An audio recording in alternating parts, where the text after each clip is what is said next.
contábamos que el registro civil suspendió temporalmente el proceso de enrolamiento de migrantes tras el caos vivido durante la jornada de ayer en el estadio Víctor Jara. Esto en la comuna de Santiago. Hasta el recinto llegaron más de 2.500 personas, cifra que superó ampliamente la capacidad prevista de atención. Para profundizar en este tema y también en otros, por supuesto, que tenemos en carpeta, tomamos contacto con el diputado del Partido Republicano, Stefan Schubert. Diputado, ¿cómo está? Muy buenas tardes, muy buenos días. ¿Qué tal, diputado? Buen día. Hola, ¿qué tal? Muy buenos días. Muy bien, muchas gracias. Bueno, tenemos varios temas que plantearle, pero partamos con esto. Hay imágenes caóticas que vimos en el día de ayer ahí en el centro de Santiago. ¿Cuál es su mirada sobre lo que pasó? ¿Por qué se produjo esta confusión que acusan varios de los migrantes que querían hacer el trámite? Bueno, da la impresión que ocurrieron dos cosas. En primer lugar, un problema de señales con una información que no fue clara respecto de qué es lo que se estaba realizando el día de ayer. Y eso generó esta corrida, ¿no es cierto?, de casi 3.000 personas, según señalan algunos medios de comunicación. Y lo otro es un tema de gestión, el no poder gestionar una cantidad importante de personas que definitivamente iban a llegar al proceso que se estaba invitando. Y según también constató los distintos medios de comunicación, tuvieron problemas con el sistema que no funcionó por varias horas. Y eso hizo que nadie, no era un problema de cantidad de personas, era que no estaba funcionando ni siquiera para un grupo reducido de personas. Y es un problema de gestión que espero se pueda también resolver a la brevedad. Diputado, ahora, ayer el subsecretario del Interior, Luis Cordero, hablaba de que había una pretensión de confundirlo, habló de una mala intención y apuntó precisamente a sectores de la oposición. ¿Cómo ustedes toman estas palabras del subsecretario que se las dirige directamente a ustedes finalmente? Bueno, los que están en el gobierno, los que tienen la información en la mano para entregarla con claridad y los medios de comunicación a su disposición es el gobierno. Y son ellos los que tienen que explicar lo que van a hacer. Si viene el subsecretario y anuncia que va a hacer un proceso de regularización y luego se abre la puerta del Víctor Jara para hacer un proceso con inmigrantes, era para pensar que muchos se confundieran, sobre todo cuando la información no fue clara. Porque aquí estamos hablando de enrolar, estamos hablando de regularizar y claramente son conceptos que no son del todo claros para toda la población y los inmigrantes vieron que había una posibilidad de regularizar su situación y por lo tanto concurrieron. Yo creo que aquí efectivamente hay un problema de falta de claridad en el mensaje, un problema de señales que se están entregando y un problema de gestión que fue lo último del sistema computacional. Ya, y más allá de los problemas que vimos ayer con el enrolamiento, ¿cómo ha tomado usted, y después de una semana además desde que se produjo este anuncio o aviso que ha hecho el gobierno de que va a tratar de encauzar un proceso para 182.000 personas que fueron empadronadas biométricamente hace ya algún tiempo? ¿Hay que hacerlo? ¿Es una buena idea de parte del gobierno? Porque el subsecretario Cordero ha dicho que hay razones de seguridad interior del Estado, que es mejor tenerlos adentro y saber quiénes son antes de que anden libres por las calles. Bueno, varias cosas. En primer lugar, aquí la autoridad no anunció ni discutió ni nada esta medida, sino que nos enteramos cuando da aviso de esto en una instancia internacional, donde da cuenta de que se van a regularizar a un grupo de, como dice usted, 182.000 personas. Por lo tanto, no fue un anuncio y no estábamos preparados ni al tanto de esta situación. Ahora, la autoridad, ¿no es cierto?, lo puede hacer si es que tiene la facultad efectivamente para ejercerlo sin la necesidad de una ley. Pero aquí lo que sorprende son las señales. Para nosotros es preocupante que teniendo 182.000 personas que ya están enroladas, yo no sé cuál es ya están empadronadas, yo no sé cuál es la necesidad de regularizar. Porque habla unos argumentos y me llamó la atención, dice que es de seguridad, para saber quiénes son. Sí. Pero si para poder regularizarlos, primero tienen que estar enrolados. Y estos 182.000 ya están enrolados. Entonces, ¿cuál es el argumento de seguridad? Yo no lo entiendo, porque en el enrolamiento yo tengo todos los datos, ¿no es cierto?, información biométrica, y eso ya cuenta la autoridad sin la necesidad de regularizar. El problema con la señal es el siguiente. Nosotros tenemos un número creciente de personas que siguen ingresando a nuestro país de manera irregular. Se calcula alrededor de 100 personas al día. Tenemos la situación que va a ocurrir en Estados Unidos cuando se endurezca, ¿no es cierto?, en el cambio de gobierno, el asunto migratorio, probablemente van a salir muchos latinoamericanos de Estados Unidos. ¿A dónde van a ir? Tenemos el problema de Venezuela, donde la dictadura va a renovar por un nuevo periodo y va a generar probablemente también la salida, ¿no es cierto?, de muchos venezolanos más. Tenemos una crisis también política o una inestabilidad política en Bolivia y también a dónde van a ir. Ante esta realidad del barrio, el dar una señal y decir, mire, no importa cómo usted entra, no importa si usted está de forma irregular, nosotros cada cierto tiempo lo vamos a ir regularizando, me parece que es gravísimo. es todo lo contrario de lo que deberíamos hacer. Cerrar las fronteras, tener el control y hacer lo contrario, expulsar a aquellas personas que ingresaron de manera irregular a nuestro país. Diputado, pero ¿cómo sería eso finalmente? ¿O cuál sería la respuesta que entregaría usted a este problema? Porque sabemos que tenemos una frontera que es sumamente compleja y sabemos que expulsar a migrantes tampoco es sencillo, más aún si ponemos el caso, por ejemplo, de Venezuela, en donde ni siquiera tenemos un representante de nuestro país en ese territorio. Entonces, ¿cuál es la solución que ustedes entregarían que sería la más óptima en este caso? Bueno, yo no dije que fuera sencillo, yo dije qué es lo que hay que hacer y dar la señal correcta.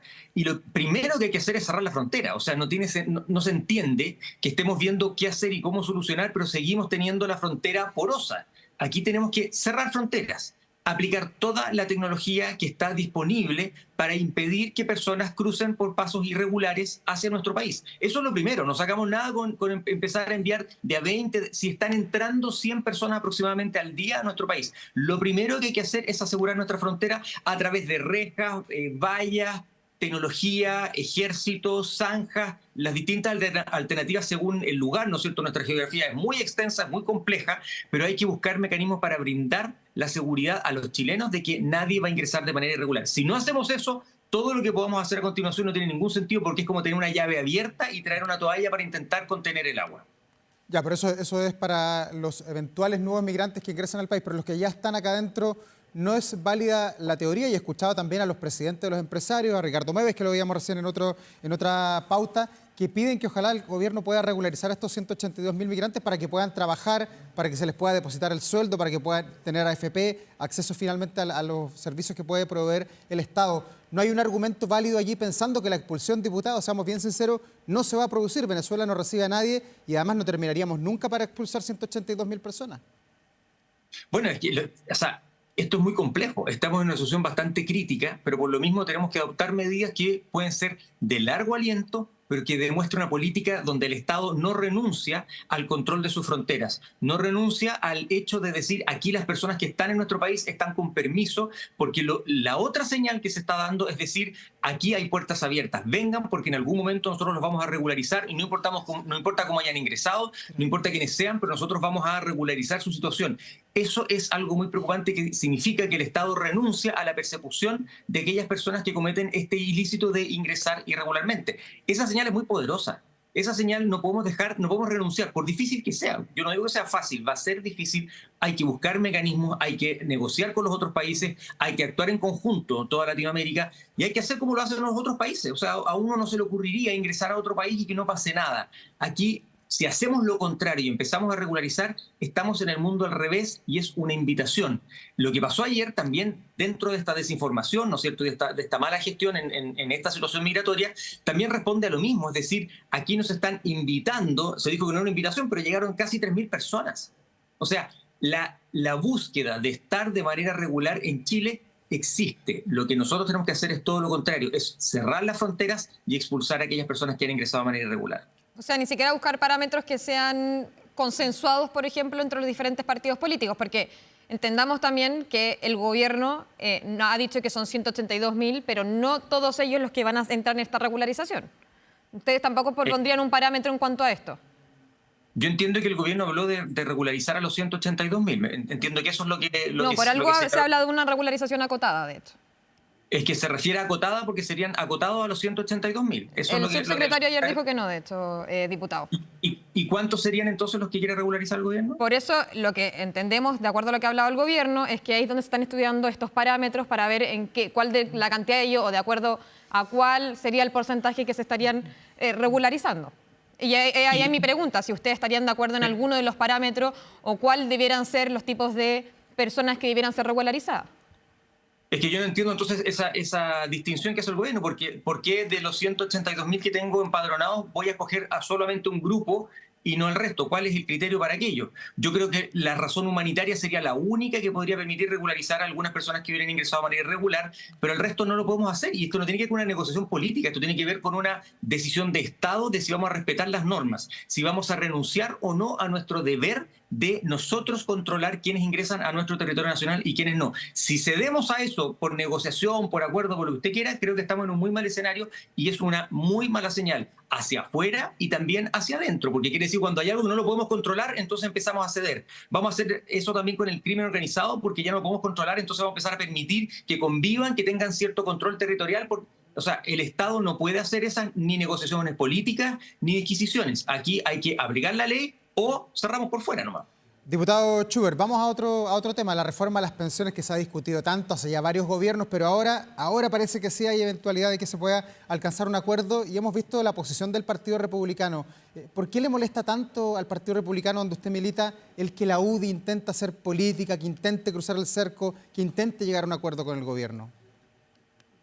No, a nosotros no nos molestan los acuerdos. Lo que nos molesta es la falta de transparencia y el cambio de discurso, que yo creo que también la ciudadanía está cansada de eso, ya con este gobierno, con las constantes volteretas en prácticamente cada materia. El ver que hay un conglomerado importante que negocia y no sabemos el contenido de dicha negociación, y no obstante haber señalado que no estaba dispuesto a ceder parte de ese 6% que estamos hablando de cotización adicional, pero luego aparentemente sí estaba dispuesto a ello. Nosotros creemos que tiene que haber transparencia y señalar con claridad cuáles son sus pretensiones y qué es lo que quiere y qué es lo que oferta, porque una cosa es lo que ha mencionado y otra cosa aparentemente, y digo aparentemente porque esas negociaciones no son públicas, pero según ellos mismos han adelantado, estarían dispuestos a entregar, ¿no es cierto?, parte de eso que puede ser legítimo en las negociaciones, pero sería bueno que lo adelantaran porque lo que habían señalado en un comienzo era algo distinto.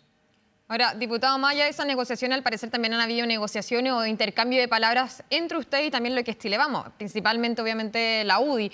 ¿En qué van esas conversaciones? ¿Ustedes creen que la UDI o Chile Vamos podría apoyar la idea de alejarse de esta idea de reparto, como tanto se ha hablado, y la que ustedes tienen? Bueno, es que no sabemos porque efectivamente por un momento el presidente de la UDI aclaró que él había usado mal un término, ¿no es cierto?, y que no estaba por el reparto, pero luego sí están hablando de algún porcentaje que iría, ¿no es cierto?, no a reparto, sino que eventualmente a un seguro, y eso nuevamente implica que no todo el 6% iría a las cuentas individuales de cotización, que es lo que nosotros creemos que debe ocurrir. Todo incremento en el porcentaje de la remuneración que va a pensión debiera ir en su totalidad al fondo individual y no a un sistema distinto. Distinto es que se busquen mecanismos paralelos de otra forma, porque por supuesto lo que tenemos que lograr en primer lugar es mejorar las pensiones. Si hay una diferencia como efectivamente existe en las pensiones de las mujeres respecto a los hombres, tenemos que buscar algún mecanismo para que esa diferencia no siga existiendo, pero nosotros creemos que ese mecanismo no pasa por el 6% de los trabajadores. Ya, pero hoy día no corre un riesgo quizás el Partido Republicano de mostrarse como tremendamente inflexible. Eventualmente se puede aprobar esta reforma de las pensiones y quedar usted fuera del tablero de los que aprobar la reforma de pensiones y quedar como un partido no dialogante, pensando en que además hay muchas cosas en las que llegar a acuerdo. Lo ha dicho el cardenal Chomalí, lo ha dicho el presidente Boric, muchos actores incumbentes en el debate, que por favor Chile busque más acuerdos. ¿No son demasiado inflexibles en esta pasada? O sea, nosotros estamos dispuestos a hacer todos los cambios y propuestas y llegar a acuerdos en la medida que eso implique lo que necesitamos, que es mejorar las pensiones, buscar un mecanismo. Pero no se mueve del 6%, 6-0 dice usted. Lo que pasa es que sí, pero que hay otras cosas que podemos seguir negociando. O sea, esa misma diferencia, por ejemplo, entre hombres y mujeres, ¿por qué no sale de otro mecanismo que tenga que ver con impuestos? Viene de las arcas fiscales. Eso es posible, está la PGU permite un mecanismo que pueda alterar esta diferencia y llevar a un plano de igualdad en cuanto a las pensiones de hombres y mujeres, y hay otros mecanismos que podemos adoptar. Por lo tanto, existen otras formas. Nosotros por supuesto estamos dispuestos a ello. Lo único que nosotros señalamos es que el 6%, si viene del trabajador, tiene que ir a su cuenta individual, porque entendemos que es eso lo que quieren los chilenos. Los chilenos no confían en un sistema de reparto, no confían en la administración del Estado y quieren que su porcentaje, si se va a incrementar en un 6% o en lo que se determine, vaya en su totalidad al fondo de pensiones. Eso no es intransigencia, eso es. Nosotros creemos que esa es la mejor forma, entendemos que eso es lo que los chilenos quieren y estamos por eso. Ahora, ¿cómo solucionamos lo otro? Hay muchas vías que podemos, por supuesto, avanzar en ellas. Lo único que decimos es que el 6% no se toque, sino para ir al fondo individual de pensiones. Eso no es intransigente, no es insensibilidad respecto de la realidad de las pensiones, todo lo contrario, es busquemos mecanismos, solo que el mecanismo que nosotros proponemos es uno distinto. ¿Y cuál sería eso? ¿A través de los impuestos, diputado? Porque volvemos entonces, por ejemplo, a hablar de la reforma tributaria que fue incluso en gran parte rechazada por el Congreso. Sí, y no requiere reforma tributaria. Eso es fíjese que no son tantos millones de pesos al año y se pueden hacer ajustes. O sea, denos un rato y nosotros hacemos los ajustes y esa plata aparece, como aparece para muchas otras cosas. Y eso no es problema. Aquí tenemos un problema no de falta de ingresos, tenemos un problema de cómo se administran, tenemos un problema del tamaño del Estado. Vamos en el sentido contrario, acabamos de crear un nuevo ministerio sin fusionar otros. Bueno, ahí estamos haciendo crecer el Estado. ¿Cómo se va a financiar? Fíjese que la plata va a aparecer y vamos a poder financiar este nuevo Ministerio de Seguridad sin ningún problema. Bueno, es muy menor la cantidad que se requiere para la diferencia entre hombres y mujeres y perfectamente bien puede venir por vía de impuestos sin aumentar los impuestos. Diputado Schubert, lo último, usted representa la siempre compleja región de la Araucanía, que hace varios años ya está en estado de excepción con militares ahí en las calles. Veíamos hace unos días que el gobierno exhibía logros, han caído en el 60% los delitos ahí en la zona. ¿Es tiempo ya de desescalar la militarización de la Araucanía y también del Biobío? ¿Usted estaría de acuerdo con aquello? Mire, a mí lo que me alegra es que las cifras están mejorando. Vemos que el estado de excepción ha traído buenos efectos y también el trabajo que han realizado las distintas estamentos, ¿no es cierto?, el ejército, pero también las policías y la fiscalía en las regiones del Biobío y de la Araucanía. Y eso me tiene, por supuesto, muy contento. Ahora, si estamos ya en condiciones de desescalar, yo creo que esa es una decisión que pasa en primer lugar por una respuesta técnica y luego una respuesta política. Mi deseo es que podamos desescalar y podamos terminar con el estado de excepción y volver a una situación de normalidad. Eso es lo que queremos todos y ahí, por supuesto, incluyo a todos. No tengo duda que el gobierno y que la oposición, todos queremos que el estado de excepción termine y que el ejército vuelva, ¿no es cierto?, a sus labores habituales y vuelva a las distintas zonas, porque tenemos una cantidad importante de ejército y armada en la zona del Biobío y la Araucanía. El tema es si hoy día estamos en esas condiciones. El problema que yo veo es que los grupos terroristas, si bien es cierto, han disminuido en su actividad. Hay algunos que ya no estarían operando porque hace este año algunos no han tenido actos terroristas, no han cometido actos terroristas. Se creía que algunos de ellos eran descolgados de los grupos grandes o incluso eran los mismos con otros nombres y dejaron de actuar con esos nombres. Pero lo que sí está claro es que los grupos terroristas no han sido desbaratados, siguen existiendo. Y yo veo difícil el retirar el respaldo que significa la presencia militar en esta zona hoy día cuando sus grupos siguen existiendo y siguen operando. No están aplacados, no están desmembrados, están funcionando.